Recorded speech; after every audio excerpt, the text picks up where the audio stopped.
The morning after we buried my husband Frank, his sister Judith stood in my living room with two police officers and said the words that shattered my world. "Pack your things, Veronica. This house was never yours." I stood there in my black funeral dress, the same one I'd worn just yesterday when we lowered Frank into the ground, and felt the room spin around me. The officers flanked Judith like bodyguards, their hands resting on their duty belts, while she stood there in her designer suit looking at me like I was a squatter in my own home. "What are you talking about?" My voice came out as barely a whisper. 28 years of marriage, 28 years in this house, and she was standing here telling me it wasn't mine? Judith stepped forward, her heels clicking on the hardwood floors that Frank and I had refinished ourselves 10 years ago. This house belongs to the Hartley Family Trust. Frank was merely a beneficiary with lifetime occupancy rights. Now that he's deceased, the property reverts to the blood relatives named in the trust. That would be myself and Dennis. Dennis, Frank's younger brother, stood behind her, unable to meet my eyes. He'd been at the funeral yesterday, hugging me, telling me how sorry he was, calling me his sister. Now he was here to throw me out of my home. "There must be some mistake," I said, gripping the back of the sofa where Frank used to sit every evening, reading his history journals while I worked on my flower arrangements. "Frank told me his parents left him this house when they died. We've been paying the property taxes, the maintenance, everything for almost 3 decades. Yes, you've been maintaining our family property quite nicely," Judith replied with a smile that never reached her eyes. "We appreciate that, but maintaining a property doesn't make you the owner. Frank knew the terms of the trust. I find it interesting he never mentioned it to you." Officer Martinez, the taller of the two policemen, shifted uncomfortably. "Ma'am, we're here to supervise the eviction. The paperwork has been filed with the court. You have 72 hours to collect your personal belongings and vacate the premises." "Eviction? You're evicting me from my home 3 days after my husband's funeral?" "It's not your home," Judith repeated slowly, as if I were a child who couldn't understand simple concepts. "It never was. You were simply a guest here by virtue of your marriage to Frank. That marriage ended with his death." My legs felt weak. I reached for the wall to steady myself, my hand landing on our wedding photo, the one where Frank and I stood on the front porch of this very house, both of us glowing with joy. He'd carried me over the threshold that day, whispering that this would be our forever home. "My children grew up here," I said, my voice growing stronger with indignation. "Melody took her first steps in that hallway. Christopher broke his arm falling from the oak tree in the backyard. This is their childhood home. Your children are welcome to visit," Dennis finally spoke, his voice barely audible. "But the trust is clear. Only Hartley blood inherits. Spouses are excluded." Roger, Judith's husband, emerged from the kitchen holding a clipboard. I realized with horror that they'd already been walking through my home, cataloging it like vultures over a carcass. "We'll need an inventory of what belongs to you personally versus what belongs to the estate," he said matter-of-factly. "The furniture, for instance, was purchased by Frank's parents, so that stays. We bought new furniture together. I have receipts." "Then you can take those pieces," Judith conceded magnanimously. "We're not unreasonable, Veronica. Just practical. This is a family asset worth over $800,000. Surely you understand we can't simply let it pass outside the bloodline." The room felt like it was closing in on me. Every corner held a memory. The kitchen where I taught Melody to bake, the stairs where we'd photographed the kids in their prom outfits, the dining room where we'd hosted 28 Thanksgivings. Frank's reading glasses still sat on the side table, right where he'd left them 4 days ago, before clutching his chest and falling to the floor. "Please," I heard myself begging, hating how weak I sounded. "I just lost my husband. Can't we discuss this after I've had time to grieve, to understand what's happening?" "The law doesn't pause for grief," Judith said, checking her watch as if I was wasting her valuable time. "Officer Martinez will explain the eviction process. We'll be back in 72 hours. If you're not out, you'll be removed forcibly." She turned to leave, then paused at the door. "Oh, and Veronica, the garden you planted? It's increased the property value considerably. We'll be sure to maintain it properly." That's when something inside me snapped. but I held my tongue. Because somewhere deep in my heart, I knew Frank. He would never have left me this vulnerable. Never. I'm Veronica, and for 28 years, I thought I knew everything about my husband, Frank. We met when I was 24, fresh out of college with a degree I wasn't using and a passion for flowers that my father called impractical. I just started my first real job at Rosewood Florals, and we got a last-minute order for an elaborate birthday arrangement. The customer was particular, wanting purple irises mixed with white roses, baby's breath, and exactly 3 stems of lavender.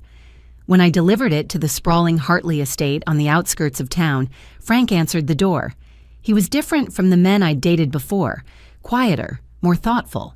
While his mother gushed over the arrangement, he asked me about the meaning behind each flower I'd chosen. That conversation stretched for an hour, and by the time I left, he had my number written on the back of his museum business card. Frank worked as a curator at the Grayson Historical Museum downtown, specializing in preserving local history. It wasn't glamorous work, and his family never let him forget it. His sister Judith had married Roger, a paralegal who acted like he ran a Fortune 500 company. His brother Dennis had gone into real estate development, turning farmland into strip malls and calling it progress. But Frank loved his quiet life among the artifacts and stories of the past. We married 2 years after that first meeting, in a small ceremony in the garden behind what Frank told me was his house. His parents had died 5 years before we met, he said, leaving him the Victorian property on Maple Street. It needed work, but Frank promised we'd make it our own. And we did, pouring every spare penny and weekend into restoring its original beauty. Our daughter Melody came along 3 years later, born during a spring thunderstorm that knocked out power to half the city. Christopher followed 2 years after that, arriving so quickly that Frank had to deliver him in our bedroom with the help of a very calm 911 operator. We were a team, Frank and I, building our life board by board, flower by flower, memory by memory. The house became our canvas. I planted gardens that would bloom in succession from March through November, ensuring something was always flowering. Frank built bookcases in every room, filling them with histories and biographies he'd read to the children every night. The kitchen became my laboratory where I experimented with recipes, and Frank's study became his sanctuary where he wrote articles for historical journals that paid almost nothing but made him proud. We weren't wealthy, not by Judith and Dennis's standards. Frank's salary from the museum was modest, and my flower shop, which I'd opened after saving for 10 years, made enough to cover extras and college savings. But we were rich in ways that mattered. Sunday dinners with the whole family crowded around our table, even if Judith complained about my cooking. Christmas mornings with wrapping paper scattered across the living room floor while Frank played his father's old records. The garden parties where I taught neighborhood children how to plant seeds and watch them grow. Frank was diagnosed with high blood pressure 5 years ago, but he took his medication religiously and seemed fine. He'd started taking longer walks, eating better, even cut back on the coffee he loved. He talked about retirement, about traveling to see the historical sites he'd only read about. We were planning a trip to Greece for our 30th anniversary. Then 4 days ago, I was in the shop working on a wedding order when my assistant Teresa answered the phone. Her face went white as she handed it to me. It was Christopher, barely able to speak through his tears. Frank had collapsed at the museum. By the time the ambulance arrived, he was gone. A massive heart attack, they said. He probably didn't suffer, they said, as if that made it easier. Melody flew in from Boston, where she was in her 3rd year of medical school. She kept saying if she'd been there, if she'd known more, maybe she could have saved him. Christopher drove straight through from Colorado, arriving with red eyes and 3 days of stubble. They held me up during the funeral, one on each side, as we said goodbye to the man who had been our foundation. The house felt empty without Frank, but it still felt like home. His coffee mug sat by the kitchen sink. His bookmark peeked out of the biography he'd never finish. His slippers waited by his side of the bed. I thought I'd have time to grieve surrounded by these remnants of our life together. I was wrong. 3 days after we buried him, his siblings came to claim what they insisted was theirs, armed with documents and police officers, and a cruelty I never knew they possessed. They stood in my living room. The the room where Frank had proposed to me on a random Tuesday because he couldn't wait another day, and told me that everything I believed about my life had been a beautiful lie. That morning, Judith arrived with her husband, Roger, and Frank's brother, Dennis, at exactly 9 o'clock. I was in Frank's study sorting through his papers, trying to find his life insurance documents when I heard the doorbell. Not a knock, but the doorbell, pressed repeatedly like someone announcing bad news. When I opened the door, Judith pushed past me without invitation, her perfume filling the foyer with a scent that made me nauseous. Roger followed with a leather briefcase, and Dennis slunk in behind them, his eyes fixed on the floor. "Veronica, we need to discuss the house," Judith announced, walking into my living room as if she owned it. "What about it?" I asked, confused by their formal tone and the briefcase Roger was already opening on my coffee table. "This house belongs to the Hartley Family Trust," Judith said, pulling off her gloves, finger by finger. "Frank was just a beneficiary, allowed to live here during his lifetime. Now that he's gone, it reverts to us, his blood relatives." The words didn't make sense. I sat down hard on the arm of Frank's chair, the one where he'd read every evening. "That's impossible. Frank told me his parents left this house to him. We've paid the property taxes for 28 years. We have the receipts filed in that very cabinet." Dennis finally looked up, pulling a thick folder from Roger's briefcase. "Frank was never the owner, Veronica. Here's the trust documentation from 1978. He spread papers across my coffee table, legal documents with raised seals and signatures I recognized as Frank's parents. Father set it up so the house would stay in the Hartley bloodline. Frank knew this. "But I'm his wife. We have children together. They're Hartleys too." "You were his wife," Judith corrected, emphasizing the past tense with cruel precision. "And your children can visit, but they don't inherit. The trust specifies that only Hartley blood inherits. And the trustee positions pass to siblings first. That's Dennis and me." Roger, who had been silent until now, pulled out more papers. "We've already filed the eviction notice with the county court. Judge Williamson signed it this morning. You have 72 hours to remove your personal belongings." My hands started shaking. "You filed for eviction before even talking to me. Frank's been dead for 3 days." "We filed the moment we received the death certificate," Judith said matter-of-factly. "This is a valuable property, Veronica. We can't have it tied up in some prolonged dispute." I called Melody right there in front of them, my fingers trembling as I dialed. She answered on the second ring. "Mom, how are you holding up?" "Melody, your aunt and uncle are here. They're saying the house isn't ours, that it belongs to some trust." "What? That's insane. Dad always said that house would be ours. He promised Christopher and me when we were kids that we'd inherit it." Judith took the phone from my hand. "Melody, dear, your father made promises he couldn't keep. The law is the law."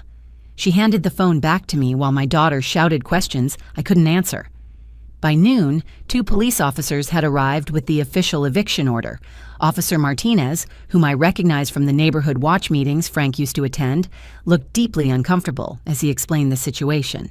"Ma'am, the paperwork appears legitimate. The trust names Judith and Dennis Hartley as successor trustees with full rights to the property upon Frank's death." "But where am I supposed to go?" I asked, hating how small my voice sounded. "That's not our concern," Judith interjected. "You've had 28 years of free housing. Consider it a generous gift." "Free housing? I paid for every repair, every improvement. I installed the new heating system. I renovated the kitchen with my mother's inheritance money." "Then you should have kept receipts," Roger said, "though improvements to trust property generally become part of the trust asset." My mother, Dolly, arrived within an hour, having broken speed limits across town. At 78, she was 5 feet of pure indignation. "This is criminal," she shouted at Judith, waving her cane for emphasis. "Veronica nursed your mother through cancer in this house. She held that woman's hand when she died in the upstairs bedroom, and this is how you repay her?" "Mother Hartley was grateful," Judith replied smoothly, unmoved by my mother's fury. "But gratitude doesn't override legal documents. If Frank wanted to ensure Veronica's security, he should have made other arrangements." Dennis spoke up weakly. "We're not monsters, Veronica. You can take your clothes, your personal items, anything you can prove you purchased independently."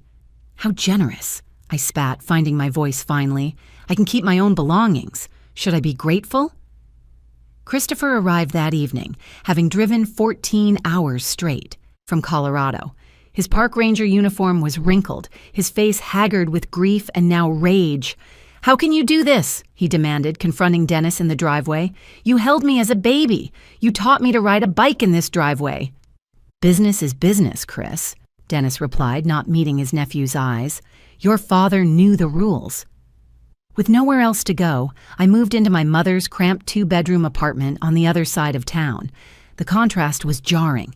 From a 4-bedroom Victorian with a wraparound porch to a second-floor walk-up where the neighbors' arguments came through the thin walls and the kitchen was barely big enough for 2 people.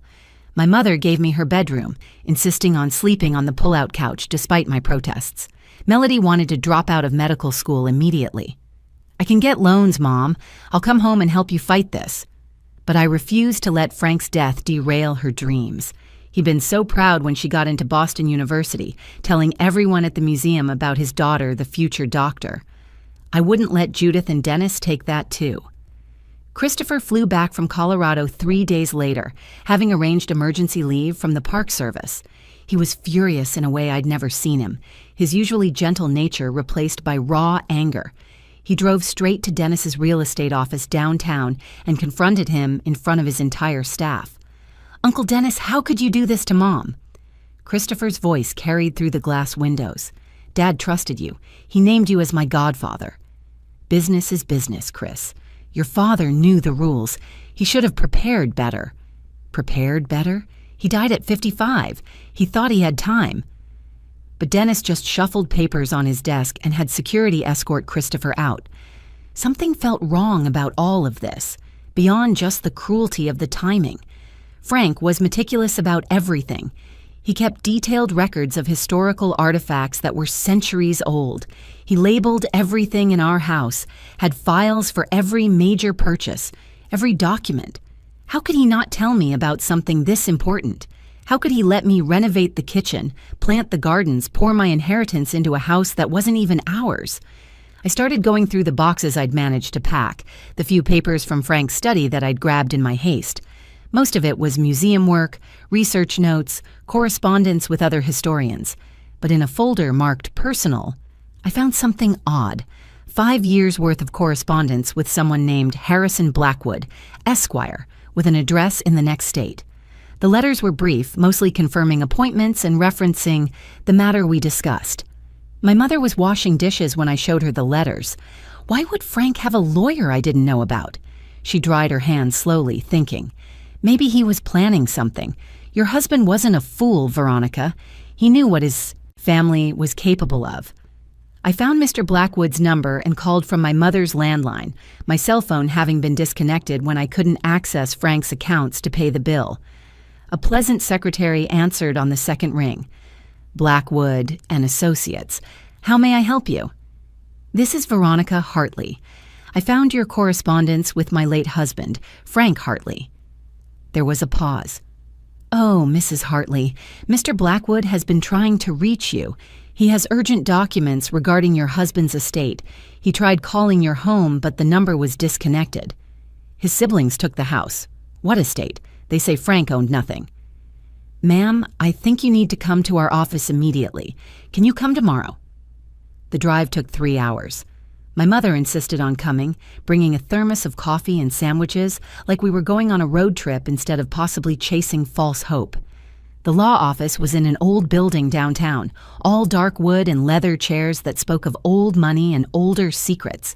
Harrison Blackwood was in his 70s, with silver hair and kind eyes behind wire-rimmed glasses.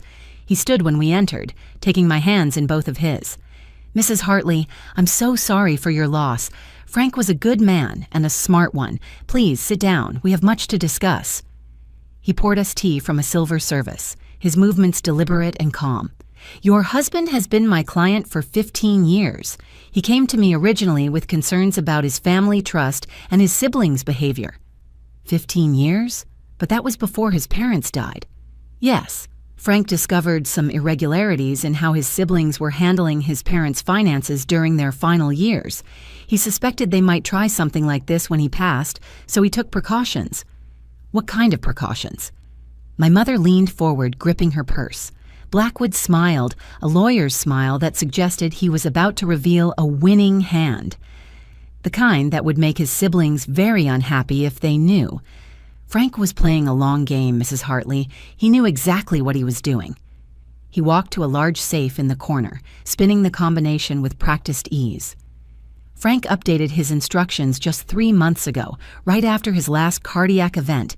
He said, and I quote, "If my siblings show their true colors, give Veronica everything. They've already taken enough." Mr. Blackwood opened the safe and pulled out a thick envelope marked in Frank's careful handwriting. "To be opened only upon my death, Franklin James Hartley."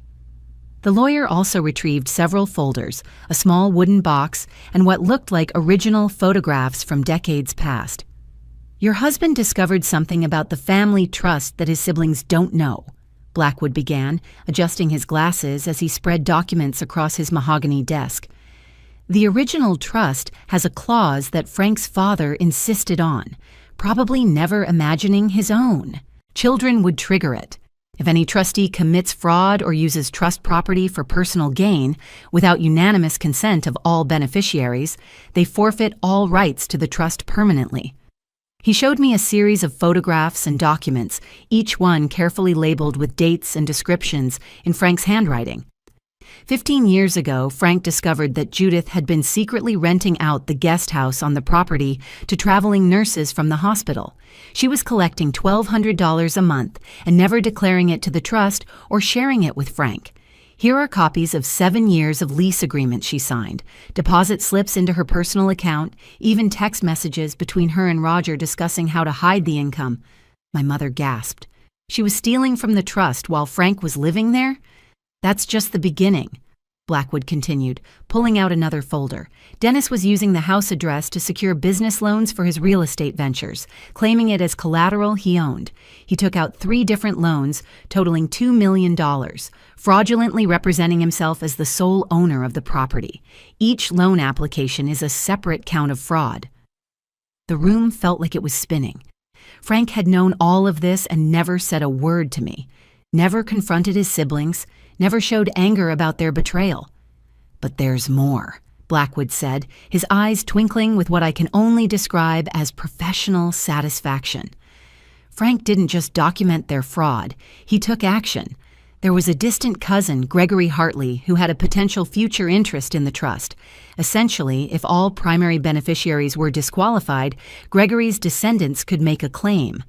Frank tracked Gregory down in Arizona and purchased his reverter claim for $50,000. Here's the signed and notarized transfer document. He placed a legal document in front of me, complete with official seals and witness signatures. With Judith and Dennis disqualified due to fraud, and Frank holding Gregory's reversionary interest, Frank became the sole eligible trustee. Unlike his siblings, who were merely beneficiaries, he had the legal authority to dissolve the trust entirely. "He could end the trust?" I asked, my voice barely a whisper. "He did end it." Blackwood smiled, pulling out the largest document. 3 months ago, when Frank learned his heart condition was worse than he'd let on, he executed this. He dissolved the Hartley family trust and transferred the house into an irrevocable living trust with you, Veronica Hartley, as the sole beneficiary. The documents were filed with the county recorder's office but not yet updated in the public database. Government bureaucracy at its finest, actually working in our favor for once. He handed me an official deed with a gold seal.